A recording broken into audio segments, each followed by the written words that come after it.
नमस्कार छात्रों, आप सभी का स्वागत है आपके अपने YouTube चैनल डियर लर्नर्स पर।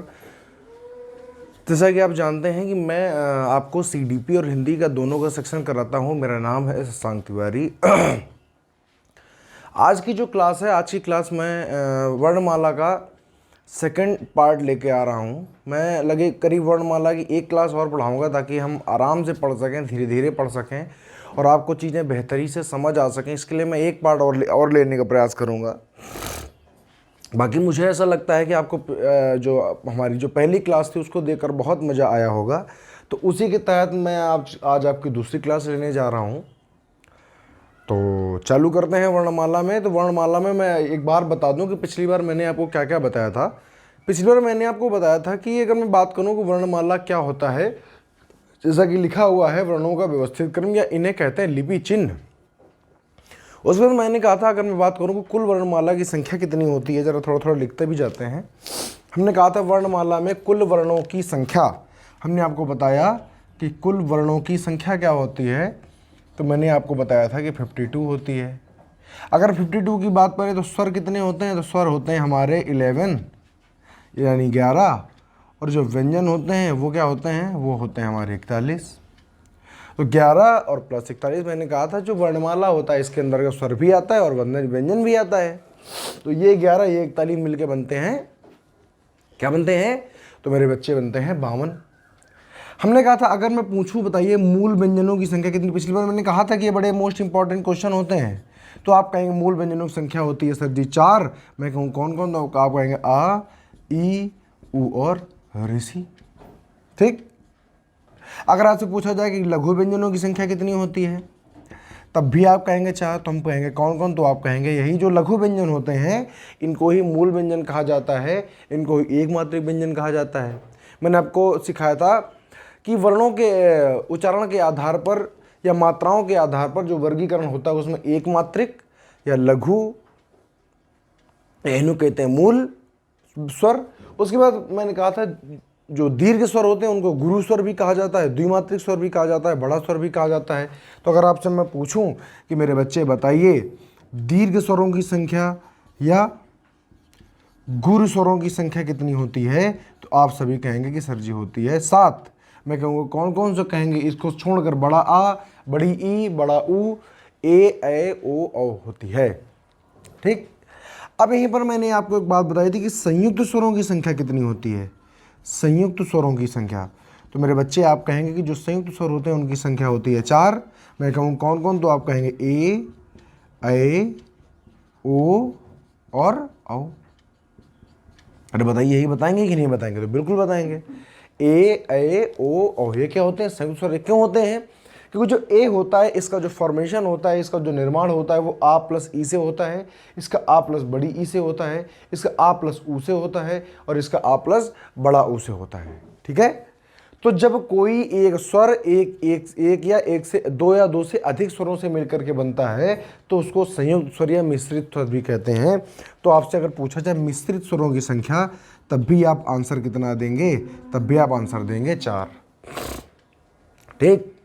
तो यहां तक मैंने बात की थी। फिर मैंने आपको बताया था कि ओंठों की आकृति के आधार पर, ओंठों की आकृति के आधार पर कितने होते हैं। तो मैंने कहा था जब कोई आप स्वर बोलना चाहते हैं तो या तो ओंठ वृत्ताकार आकृति बनाते हैं और या तो नहीं बनाते। जैसे हमने कहा ऊ, तो ऊ में क्या हुआ कि हमारे जो होंठ हैं इन्होंने वृत्ताकार आकृति बनाई।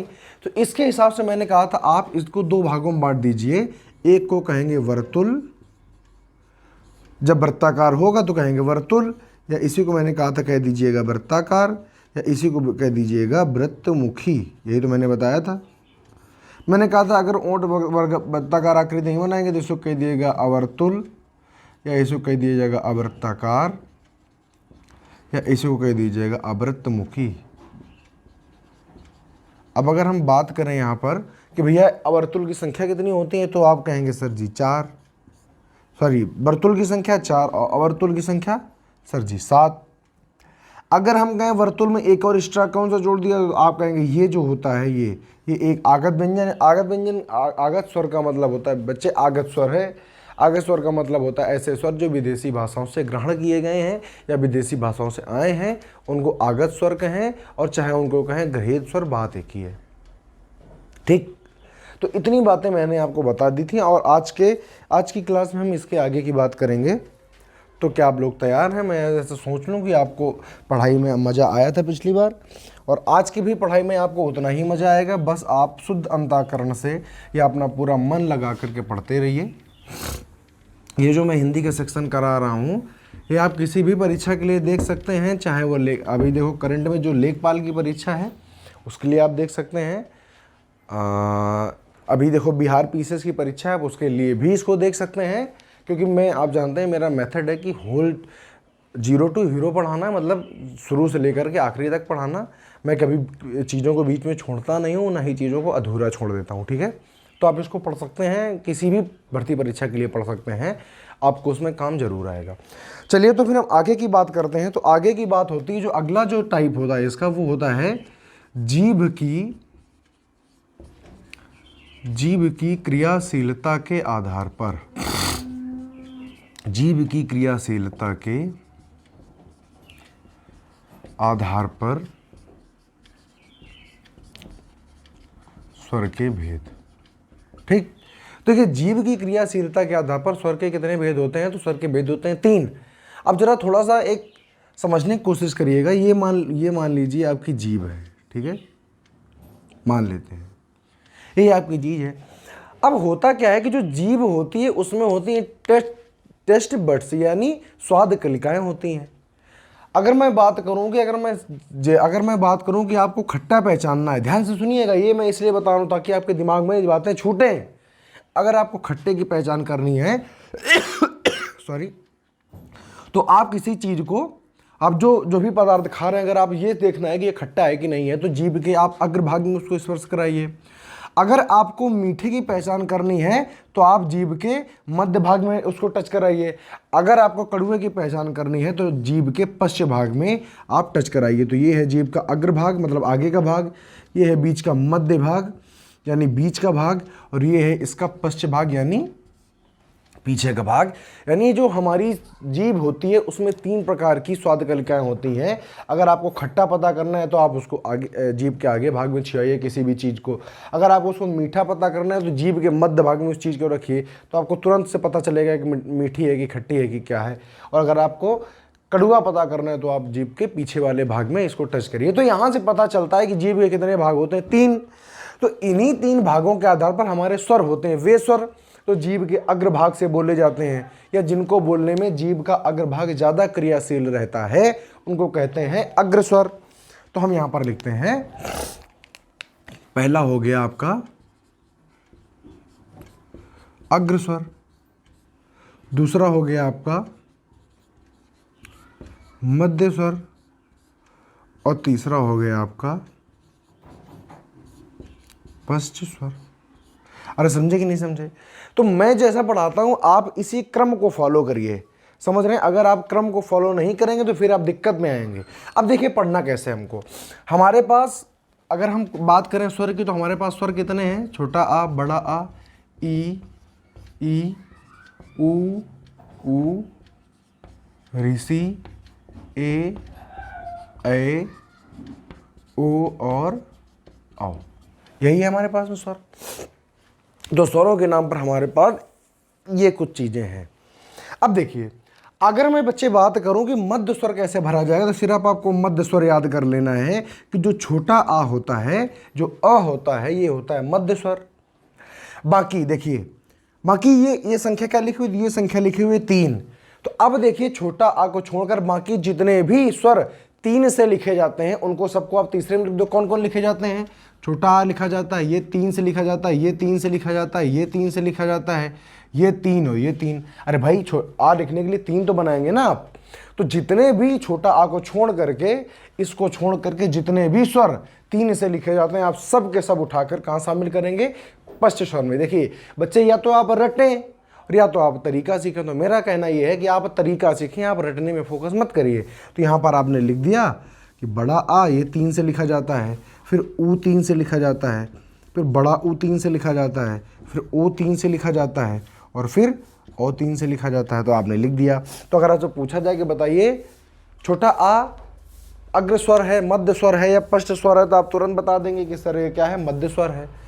अब जो बच गए हैं, जो ना तो इसमें शामिल हुए ना इसमें शामिल हुए, उनको आप अग्र स्वर में लिख दिए। जो बच कौन गया है, छोटी ई, बड़ी ई,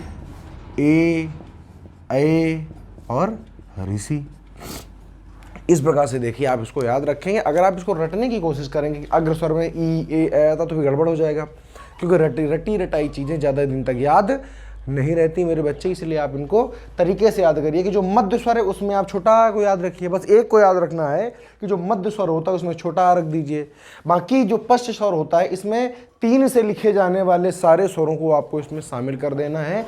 बड़ा आ, छोटा ऊ, बड़ा ऊ, ओ आदि को शामिल कर दो। बाकी जितने बच जाए उनको आप अग्र स्वर में शामिल कर दो, बात आपकी बन गई।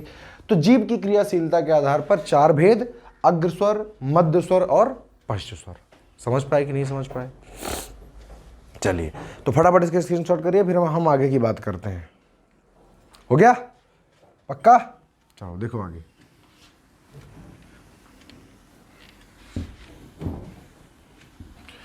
समझते जाइएगा। अब देखिए, अगर हम बच्चे अगली बात करें तो अगली हम कहेंगे कि तालु की क्रियाशीलता के आधार पर, किसी तालु की क्रियाशीलता के आधार पर हमारे स्वर कितने होते हैं, तो वो देखिए। तो हम लिखेंगे तालु की क्रियाशीलता स्थिति, तालु की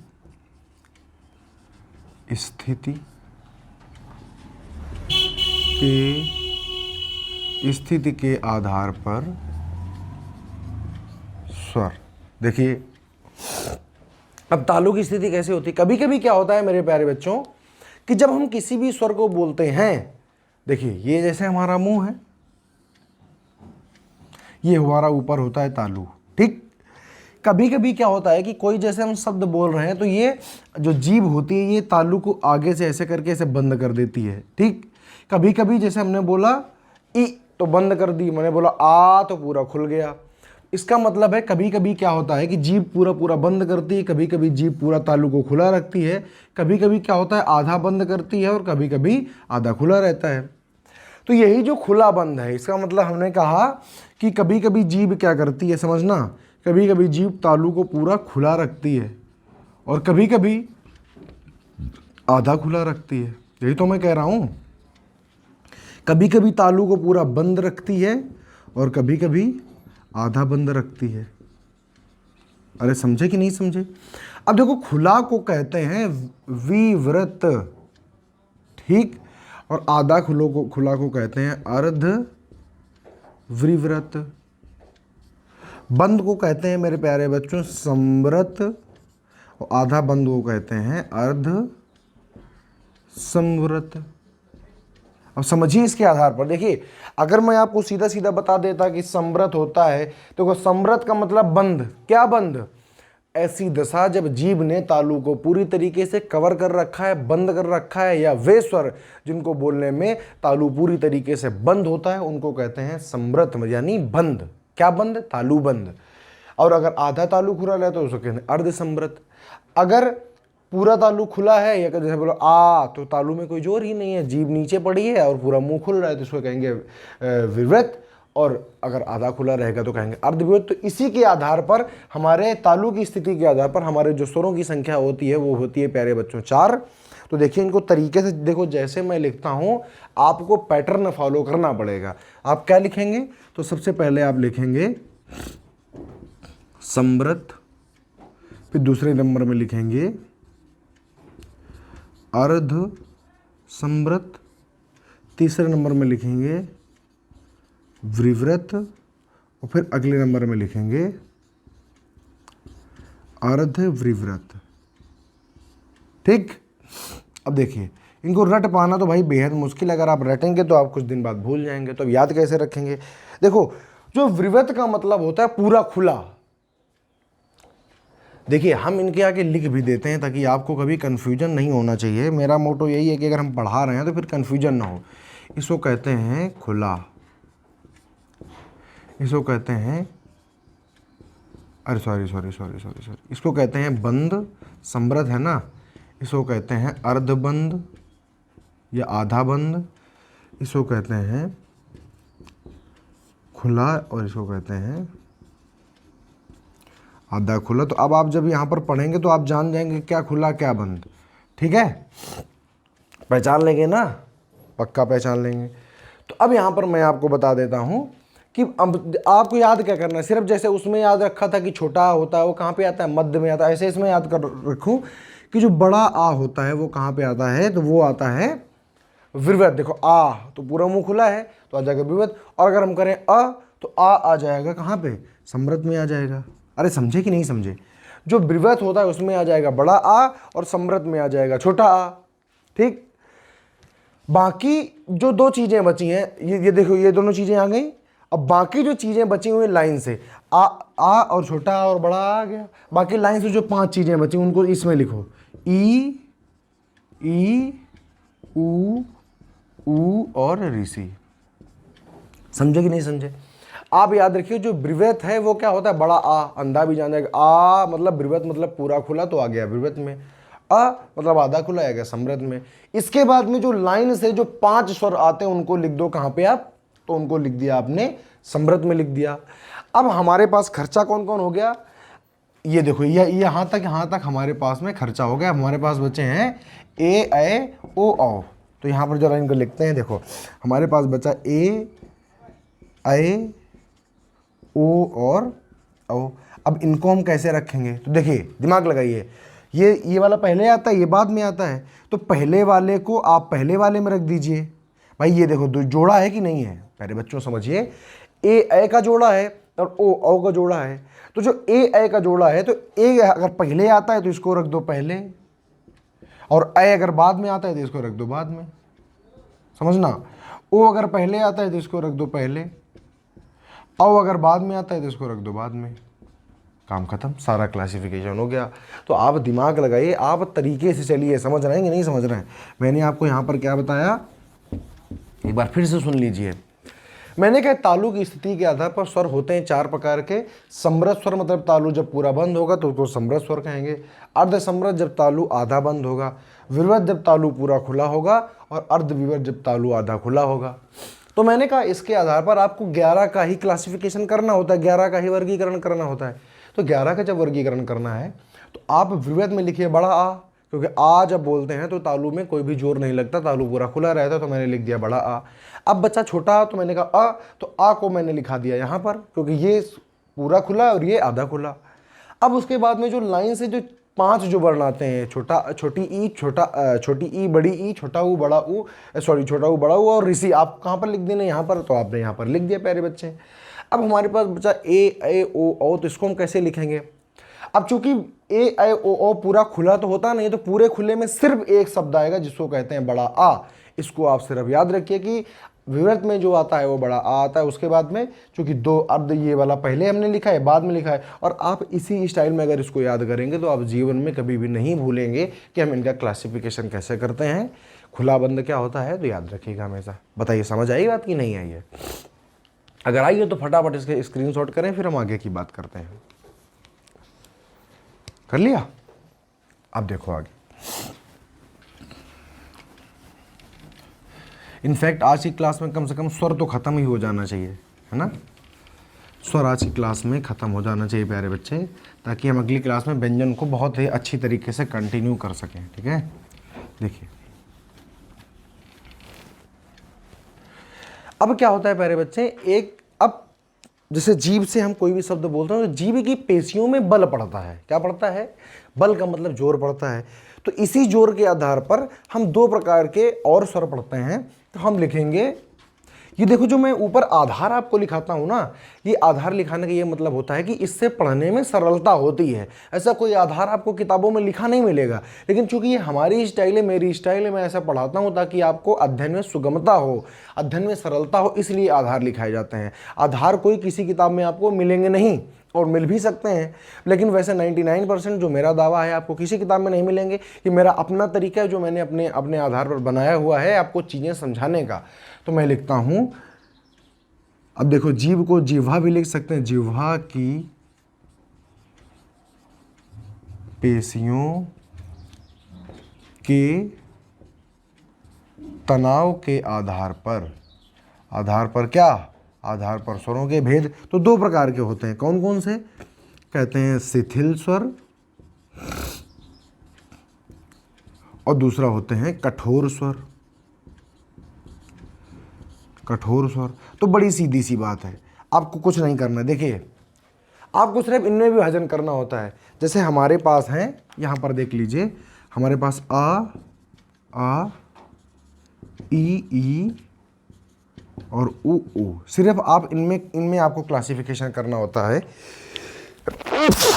सॉरी, देखिए तो आपको सिर्फ और सिर्फ इनमें बांटना होता है कि शिथिल कौन होते हैं और कठोर कौन होते हैं। तो बस याद रखिए, ये जो छोटे वाले होते हैं, छोटा आ, छोटी ई, छोटा ऊ, ये होते हैं शिथिल। छोटा आ, छोटी ई और छोटा ऊ, ये होते हैं शिथिल।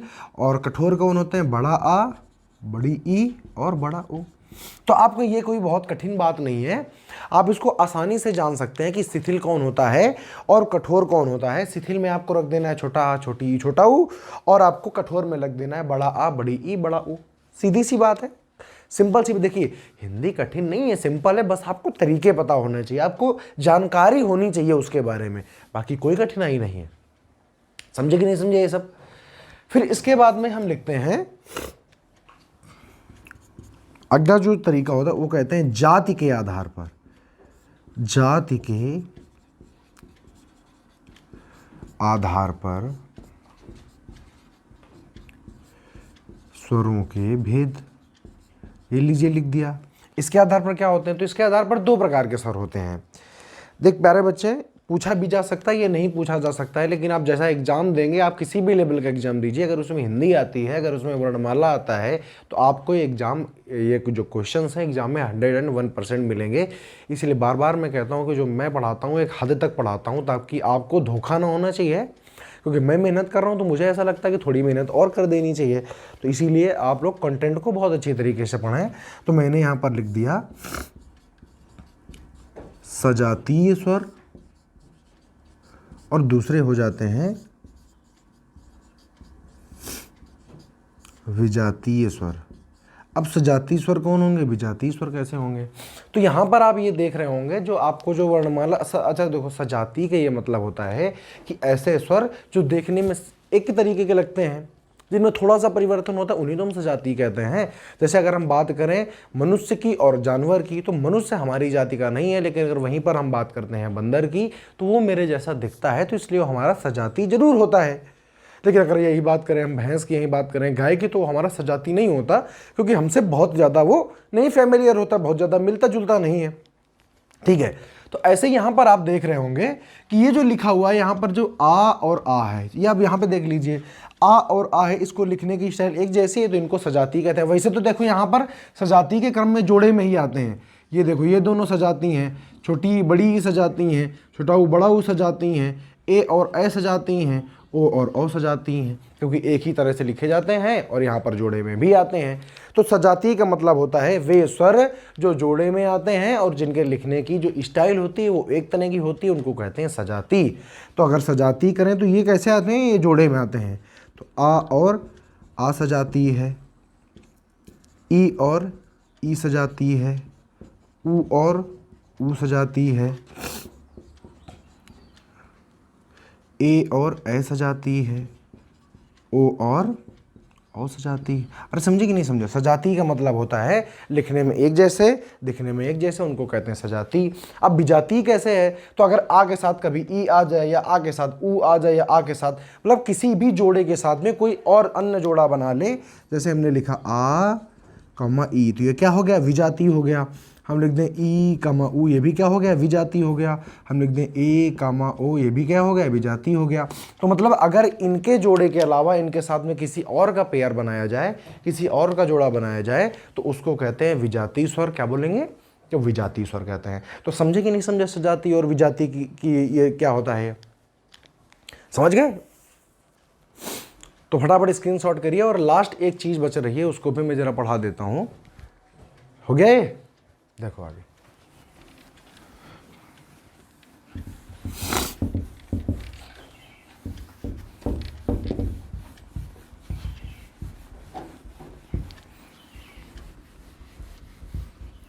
देखिए सुनिए, लास्ट और इसके बाद में स्वर का द एंड हो जाता है, जिसको आप कहते हैं नासिका के आधार पर। नासिका के आधार पर प्यारे बच्चे स्वर कितने प्रकार के होते हैं? 2 प्रकार के होते हैं। एक को कहते हैं अनुनासिक और एक को कहते हैं निरानुनासिक। समझिएगा। देखिए अब अनुनासिक क्या होते हैं? तो अनुनासिक का मतलब होता है वे स्वर जिनके ऊपर चंद्र बिंदु लगी होती है। देखिए अनुस्वार और अनुनासिक सबसे पहले आप समझिए, एक होता है अनुस्वार और एक होता है अनुनासिक।